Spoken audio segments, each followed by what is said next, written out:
मिरजेतील छत्रपती शिवाजी महाराज रोडवर डिव्हायडरला धडकून चारचाकी वाहनाचा भीषण अपघात झाला। या अपघातात वाहन चालक महिला जखमी झाली असून तिला उपचारासाठी मिरजेतील शासकीय वैद्यकीय महाविद्यालय व रुग्णालयात दाखल करण्यात आलं। दरम्यान या अपघातामुळे छत्रपती शिवाजी महाराज रोडवरील डिव्हायडरच्या सुरक्षेचा प्रश्न पुन्हा ऐरणीवर आला आहे।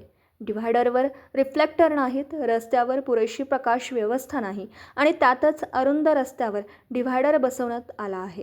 रात्रीच्या वेळी डिव्हायडर स्पष्ट दिसत नसल्याने वाहन चालकांसाठी हा मार्ग धोकादायक ठरत असल्याची नागरिकांची तक्रार आहे। स्ट्रीट लाईटचे पोल असूनही पुरेसा प्रकाश नसल्याचा आरोप नागरिकांकडून केला जात आहे। अजून किती अपघात झाल्यानंतर प्रशासन जागे होणार, असा संतप्त सवाल नागरिक उपस्थित करत आहेत।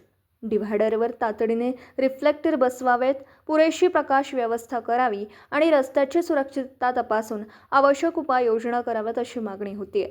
मिरजेतील या धोकादायक डिव्हायडरकडे प्रशासन आता तरी गांभीर्याने पाहणार का? Bureau report, police times news, Sangli. Subscribe now and press the bell icon. Never miss an update.